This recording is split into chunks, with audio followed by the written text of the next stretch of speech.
안녕하셨습니까? 반갑습니다.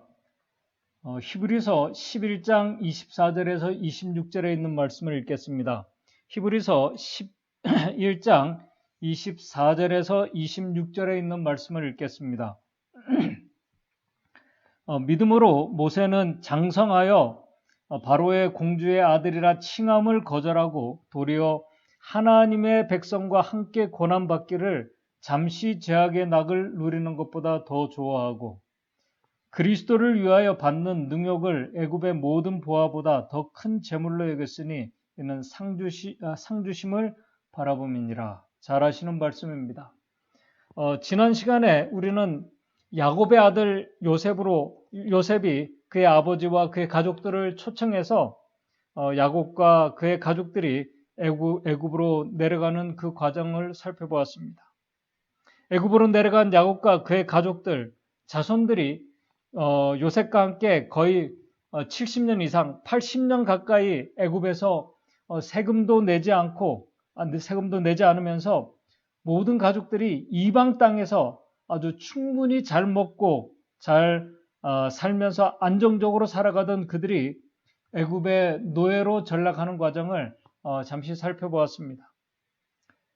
이스라엘 백성들은 사실 그때까지 애굽인들이 하찮게 여기는 목축과 농사를 지으며 참 그럼에도 불구하고 그들이 하찮게 여기는 직업을 가지고 있었음에도 불구하고 요셉과 함께 살고 있었기 때문에 염려하지 않고 안정적으로 살아왔습니다. 그러나 시간이 지나고 이제 흉년도 지나고 요셉도 이제 세상을 떠나고 그러면서 그들에게 주어진 그 모든 것이 하나님의 은혜가 당연한 것이 되었고 그러면서 또 애굽의 화려한 문화와 풍습과 사람들에게 그들이 서서히 관심을 돌리기 시작했습니다. 바로 그때 애굽 왕이 이방인들인 자신들에게 그들을 애굽인들과 같이 대우해 주겠다고 제안을 한 것입니다. 겉으로는 실력 있는 자들은 인정을 받고 좋은 자리에 앉을 수 있게 해주겠다는 꽤 괜찮은 제안이었습니다. 그러나 제안을 이스라엘 백성들이 받아들이면서 그들은 자신도 모르게 애굽의 풍습을 따르게 되었고 더 좋은 빵과 더 좋은 집과 더 좋고 안정된 삶을 위해서 그들이 노력하며 살아가다가 결국은 애굽의 노예로 전락하게 된 것입니다. 세상적인 것을 더 좋아하다가 세상의 노예로 만들도록 한 보이지 않는 그 존재, 사단의 매력적인 계략에 하나님의 백성들이 걸려들게 된 것입니다. 그렇게 서서히 하나님의 백성들이 애굽화되면서 애굽의 노예로 전락하게 된 지 약 한 50년이 조금 넘는 세월이 지날 때 오늘 출애굽기의 주인공인 모세가 태어나게 되었습니다. 모세가 태어나서 출애굽할 때까지 약 80년의 세월이 지났습니다. 요셉이 죽고 모세가 태어날 때까지는 참 안정적이었기 때문에 그 기간을 뺀다면은 모세가 요셉이 죽고 그 다음에 모세가 태어날 때까지 약 한 50년 세월, 그 다음에 모세가 태어나면서부터 출애굽까지 한 80년 이렇게 계산해 보게 되면은 약 한 130년 대략 그 전으로 이스라엘 백성들이 노예 기간으로 살게 된 것을 우리가 추정해 볼 수 있습니다. 모세가 태어나서 애굽의 그 공주의 아들이 되는 과정은 여러분들이 잘 아시기 때문에 이 시간 생략하겠습니다. 여러분들이 잘 아시는 것처럼 모세는 하나님의 특별한 계획 속에서 태어나고 선택받은 자였습니다. 하나님의 섭리 가운데서 구원을 받았고 애굽 공주의 아들의 신분으로 애굽 왕궁에서 40년 시간을 보냈습니다. 특별히 모세는 그럼에도 불구하고 친어머니인 요게벳의 정말 신앙적인 교육과 간절한 어머니의 기도 속에서 그는 하나님을 의지하는 방법을 배웠습니다.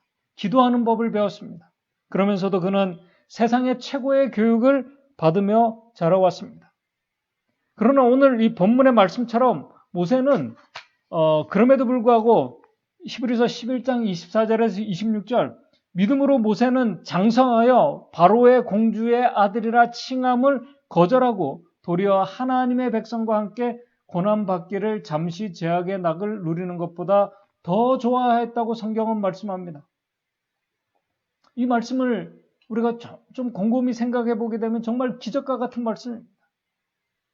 저는 이 말씀을 보면서 젊은 모세가 금수저로 세상 최고의 교육을 받으면서 모든 혜택을 다 누리고 있으면서도 특별히 애굽인들이 멸시하는 이스라엘 백성들과 함께 고난받기를 잠시 제약의 낙을 누리는 것보다 더 좋아했다는 말씀을 좀 생각해 보면서 내가 만약 모세와 같은 상황에 내가 처해 있다면은, 그 자리에 내가 있었다면은 정말 모세와 같이 믿음으로 그렇게 할 수 있었을까?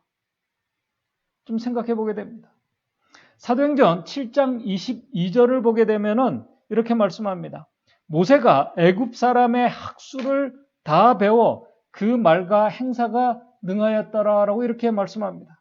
이 말씀에 여러 가지 의미들이 있겠지만은 그 중에 하나를 생각해 보게 되면은 모세는 현재 애굽의 군대 지휘관이었습니다. 그리고 능력을 인정받았습니다. 군대의 총애를 받는 정말 뛰어난 인물이었습니다. 한때 그가 노예의 아들로 태어났지만은 죽음의 위기 속에 있던 이 어린 모세가 지금은 완전히 다른 신분이 되어서 기적과 같은 인생 역전을 지금 살아가고 있는 것입니다. 그런데 그런 기적이 일어날 수 있었던 이유는 하나님께서 사단의 정말 교묘하고 잔인한 계획을 하나님께서 선택하신 모세를 구원하셔서 모세를 이스라엘 백성들의 지도자로 훈련하고 교육하는 일로 하나님께서 하나님의 은혜로 그렇게 바꾸셨습니다.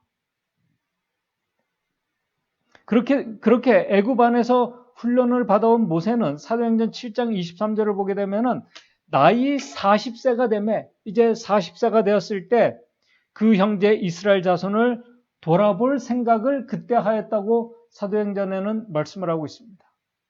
어떻게 애굽에서 교육을 받아온 모세가 애굽 백성들이 아닌 이스라엘 백성들을 돌아볼 생각을 하게 된 것일까요? 참 이상하지 않습니까? 어머니 요게벳의 간절한 기도 때문일 수도 있을 것입니다. 그러나 부조와 선지자 245쪽을 보게 되면은 그 40년 기간 동안, 그 바로의 궁전의 기간 동안 하나님께서 보내신 천사들이 이미 고통받고 있는 이스라엘 지도자들, 장로들에게 하나님의 백성들을 구원하실 때가 가까웠다는 것을 그들에게 알려주시면서 이 일을 위해서 하나님께서 선택하시고 사용하실 사람이 모세라는 사실을 알려주었다고 말씀합니다. 그리고 모세가 미디안 광야로 도망하기 전에 부자 선지자에 보게 되면은 천사들이 모세에게 하나님께서 너를 통해서 고통받는 백성들에게 자유를 주실 것까지 모세에게 알려주셨다고 말씀합니다. 정말 하나님의 귀한 섭리였습니다. 오늘 우리가 모세와 같은 그런 환경에서 이 세상 최고의 교육을 받으며 세상 풍습과 문화들을 배우고 지도자로서 교육을 받아오면서 그러한 것들을 지혜롭게 세상적인 애굽의 것들을 적당히 거리를 두면서 하나님을 믿으며 그렇게 신뢰하면서 살아오면서 나는 애굽의 지도자가 아니야. 나는 애굽의 지도자가 아니야. 나는 이스라엘의 지도자가 되어야 할 사람이라고 생각하고 있었다면은 아마 이 모세가 이 40세면은 완전한 성인의 나이입니다. 그러면은 모세가 아마 엄청난 고민과 갈등 속에 있었을 것입니다. 그런 상태에서 노예의 지도자가 되는 것이 애굽의 군대의 사령관이나 왕자가 되는 것보다 사실은 더 어려운 선택이었습니다. 그렇다면 하나님께서 어떻게 나를 사용하셔서 이스라엘의 구원자가 되게 하실까? 아마 모세가 조용히 몰래 기도하며 그렇게 준비했을지도 모르겠습니다. 그렇다면 어떻게 해야 이스라엘 백성들의 내가 지도자가 되며 그들을 어떻게 내가 구원할 수 있을까? 그리고 구원한 다음에는, 그들에게 자유를 준 다음에는 이 백성들을 어떻게 해야 되는가 한번 생각해 보시기 바랍니다. 그 일을 하기 위해서는, 백성들과 함께 고난을 받기 위해서는 자신이 노예의 신분이 되든지 아니면 노예의 신분이 되어 노예의 지도자가 되든지 해야 할 것입니다. 그러나 모세는 예수님처럼 창조주 하나님께서 인간의 신분으로 오시기로 하셨던 것처럼 모세는 노예가 되기로 그가 준비된 자는 아니었습니다. 백성들을 구원한다는 것이 어떤 면에서는 노예가 되어 애굽의 반역을 일으켜서 독립운동을 하는 것 말고는 사실 그 당시 그 상황에서 대안이 없었습니다. 나라가 하루아침에 망하지 않는 이상 그랬습니다. 모세는 또 한편으로는 바로 이때를 위해서 하나님께서 자신을 애굽의 군대의 지휘관의 교육을 받게 하셨다고 생각했을지도 모르겠습니다. 그러나 하나님께서는 그렇게 계획하고 계시지 않았습니다. 그리고 백성들에게 자유를 주었다고, 그들에게 자유를 주었다고 만약에 그렇게 우리가 생각해 보겠습니다. 이 말은 나라를 전복시키고 독립했다는 말입니다. 자유롭게 된 이스라엘 백성에 대한 모세와 백성들의 생각 속에는 하나님께서 준비하신 약속의 땅, 가나안 땅이 없었습니다. 사실은 이때까지는. 그 나라에서 자유한 자가 되는 것, 나중에 먼 훗날에 더 좋은 나라, 사망과 고통이 없는 자유의 나라, 하나님 나라를 믿음으로 보았을 것이라고 우리가 생각을 해도 현실에는 그들이 하늘나라에 갈 수가 없는 상황이었습니다. 그런 가운데 사도행전 7장 23절을 보게 되면 이렇게 말씀합니다. 아까 말씀을 드린 대로 나이 40이 되매 그 형제 이스라엘 자손을 돌아볼 생각을 했다고 성경은 말씀합니다. 그러나 모세가 그렇게 생각했을 때 사실은 모세 자신이나 이스라엘 백성들이 하나님께서 계획하고 준비하신 구원의 때와 방법과는 전혀 맞지가 않았습니다. 그때가 아니었습니다. 그것은 모세의 생각이었습니다. 오늘 여기에 우리 정말 재림 성도들에게 주는 기다림의 신앙과 하나님께서 이루어 가시는 구원의 은혜에 대한 아주 중요한 교훈이 여기에 있습니다. 모세는 자신과 이스라엘 백성들에 대한 하나님의 구원의 계획을 그가 듣고 알고 있었습니다. 천사가 알려주었기 때문에. 언젠가 하나님께서 당신의 백성들을 구원하시고 자유를 주시고 회복해 주실 것이라는 믿음을 가지고 있었습니다. 그렇다면 어떻게 하나님께서 자신을 통해서 그 일을 이루실까? 그리고 언제 그 일을 이루실까? 언제까지 내가 기다려야 하는가? 기다리는 동안 자신과 하나님의 백성들이 어떤 마음과 태도로 하나님의 때를 기다려야 하는가? 구체적인 실행 방안에서 하나님과 인간의 계획이 전혀 다름을 우리가 발견하게 됩니다. 그 모습이 사도행전 7장 25절에 나와 있습니다. 이렇게 말씀합니다. 저는 그 형제들이 하나님께서 자기의 손을 빌어 구원하여 주시는 것을 깨달으라고 생각하였으나 저희가 깨닫지 못하였더라라고 이렇게 말씀합니다. 모세는 지금까지 이스라엘 백성들을 하나님께서 자기의 손을 빌어서 구원해 주실 것이라고 생각하고 믿었습니다. 문제는 그때가 언제인가 하는 것이었습니다. 그의 생각과 하나님의 생각이 달랐습니다. 더 나아가 그런 인간의 계획 안에서 이스라엘 백성들은 전혀 모세 자신이나 이스라엘 백성들이 구원을 받아들일 준비가 되어 있지 않았다는 사실입니다. 구원받을 준비가 되어 있지 못했다는 말은 하나님께서 주시는 구원을 받을 준비가 전혀 되지 못했다는 말입니다. 이 말은 하나님께서 그들에게 말씀하시는 것들을 그들이 믿음으로 받아들이고 순종하며 따라갈 수 있는 자들로 준비되지 못했다는 말입니다. 모세와 백성들은 지금까지 천사들이 장로들과 모세를 통해서 하나님께서 이스라엘 백성들을 구원해 주실 것이고 그때가 가까웠다고 말씀해왔기 때문에 조만간 모세가 자신들의 실제적인 지도자가 될 거라고 생각하고 있다고 그렇게 말씀합니다. 그러나 방법에 있어서, 때에 있어서는 달랐습니다. 사도행전 7장 25절이 그것을 말씀합니다. 하나님께서 모세는 자기의 손을 빌어 구원하여 주실 것으로 깨달으라고 생각했으나 저희가 깨닫지 못하였더라. 여기에 대해서 우리 재림교회 주석은 이렇게 말씀합니다. 택함 받은 백성들의 우둔함을 부각시킨다.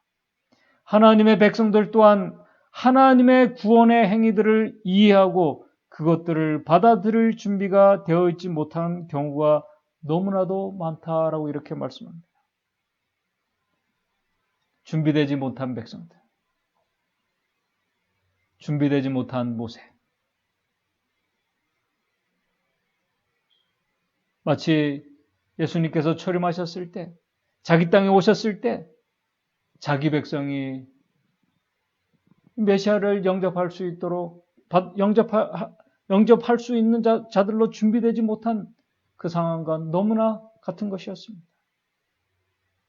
구원을 기다리지만은 정작 구원을 위해 준비되지 않은 백성들, 모세 자신도 마찬가지였습니다.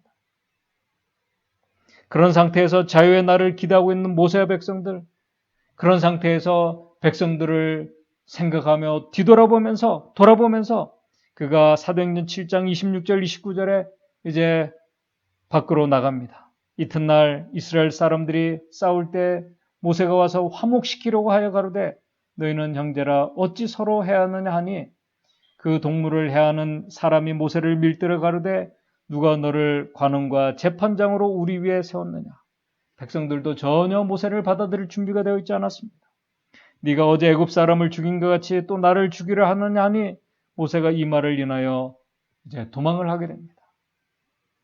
현실과 상황은 자유의 시간이 다 된 줄 알았는데, 자유의 날이 다 된 줄 알았는데 모세와 백성들이 전혀 준비가 되어 있지 않은 것이었습니다. 오늘 예수 그리스도의 재림을 기다리는 재림 성도들의 모습이 혹시 이 모세와 백성들과 같은 그런 생각과 믿음으로 이 구원의 날, 재림의 날을 기다리고 있지는 않는지요. 하나님께서 이루어 주실 것이라는 막연한 생각과 믿음으로 자신만의 신앙을 하며 구원을 기다리는 재림 성도들. 그러나 하나님의 계획 속에는 그들을 먼저 모세를 시련의 광야로 인도하셔서 그를 훈련시키고 교육시키려고 하는 것이 하나님의 계획이었습니다. 모세는 거기에 대해서 전혀 준비가 되어 있지 않았습니다. 모세가 먼저 광야 40년 미디안 광야 길을 걷게 됩니다. 그리고 나중에 40년 후에 돌아온 후에 준비되어 있지 않은 이스라엘 백성들을 또 준비시켜서 40년 광야 길을 가게 하십니다. 모세가 미디안 광야에서 외롭게 40년을 보낼 때까지 과연 그가 어떤 생각 속에 있었을까요?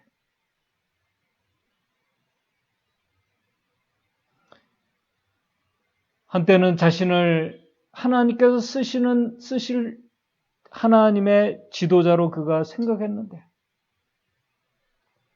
전혀 다른 길을 가며 도망자로 미디안 광야로 하나님께서 보내셨습니다. 외롭게 40년 그 광야 생활을 하면서 우리가 그런 처지에 처해 있다면 하나님의 역사하심과 인도하심을 어떻게 믿음으로 받아들일 수 있을까요? 오늘 우리가 그런 시간을 보내야 한다면 우리 부조화 선지자에는 이렇게 말씀합니다. 사람들은 그 오랜 세월 동안의 수고와 남의 눈에 띄지 않는 상황을 시간적 큰 손실이라 생각하게 될 것이었다라고 이렇게 말씀합니다. 그러나 하나님의 계획 속에는 먼저 이스라엘 백성들이 40년 광야 여정에 들어가기 전 먼저 모세 자신이 미디안 광야에서 하나님의 인도하심과 교육하심으로 모세가 자신이 하나님을 전적으로 의지하는 법을 배워야 할 필요가 있었습니다. 영적인 지도자가 되기 위해서, 하나님께서 인도하시는 길을 그가 가기 위해서 먼저 그가 고난의 길을 미디안 광야에서 그가 배워야 했습니다.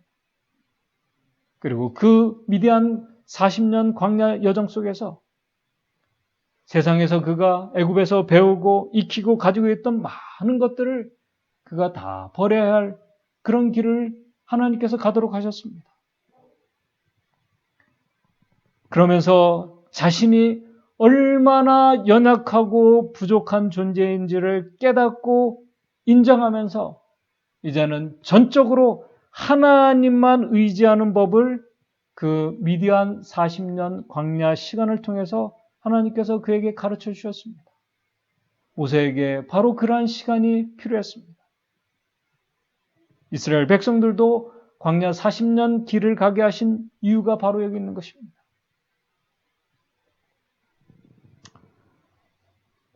하나님께서 오늘 저와 여러분들에게 우리의 인생의 광야길을 우리를 걷게 하시면서 재림 신앙을 하게 하신 이유가 바로 여기에 있다고 증언의 말씀을 우리에게 말씀합니다.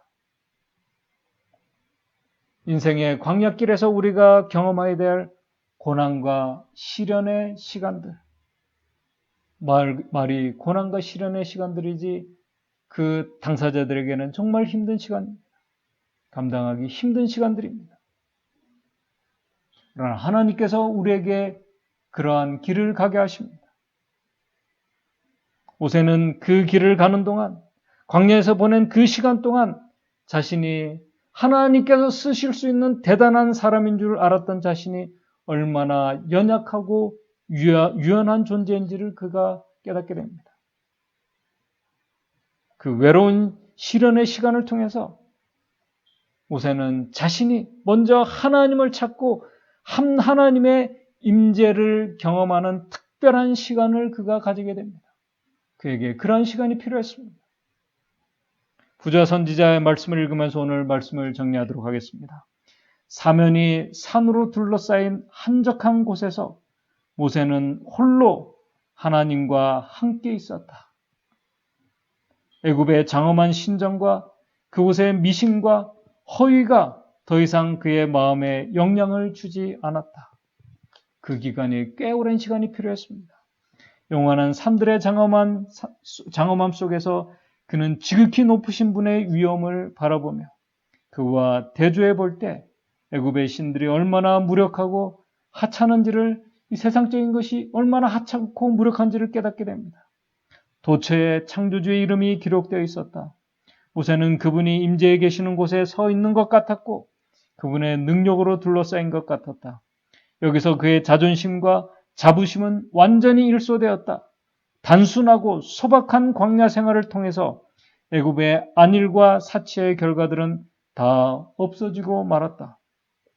모세는 참을성 있고 경건하고 겸손하게 되어 그의 온유함이 지면의 모든 사람보다 승하게 되었다. 그러면서도 능하신 야곱의 하나님에 대한 믿음이 강하게 되었다. 미디안 40년 광야 시간에 모세에게 나타난 변화였습니다. 하나님께서 오늘 저와 여러분들에게 우리 재림신앙에서 오늘 이 세상 인생의 광야길에서 특별히 시련과 고난의 길을 가게 하시고 허락하시는 이유가 바로 여기에 있는 것입니다. 오늘 모세와 같은 이 광야길에서 실현의 그 길에서 우리의 유한하고 우리의 연약한 존재임을 우리가 특별히 더 절실히 느끼면서 하나님을 절실하게 찾으며 하나님의 임재하심을 바로 우리가 있는 곳에서 깊이 경험하면서 하나님께서 사용하실 수 있는 믿음의 사람으로 겸손한 재림 성도로 준비되는 성도들이 저와 여러분들이 되시기를 바라면서 말씀을 마치도록 하겠습니다. 기도하겠습니다. 하늘에 계신 하나님 아버지, 참 우리를 향하신 하나님의 계획과 그 인도하심 저희들 알 수가 없습니다. 하나님의 우리를 향한 계획과 인도하심이 우리의 생각과 우리의 계획과 완전히 다를 수 있음을 우리가 말씀을 통해서 확인하게 됩니다. 그러나 우리의 생각과 우리의 계획과 다르지만은 또 그 길이 고난과 외로운 광야의 길이 될 수 있지만은 시련과 고난의 길을 가는 것이 될 수 있지만은 하나님께서 그 길을 가게 하신다면은 우리를 하나님께서 사용하실 수 있는 겸손하고 하나님께서 쓰실 수 있는 모세와 같은 신실한 종으로 우리를 교육시키고 있음을 우리가 믿을 수 있도록 도와주셔서 하나님께서 우리를 고난의 광야로 시련의 그 길로 인도한다 할지라도 우리가 믿음으로 그 모든 것을 감당하며 하나님을 전적으로 구하고 찾으며 그분의 임재하심을 우리가 고난 속에서 고난의 그 광야길에서 경험할 수 있도록 도와주시옵소서.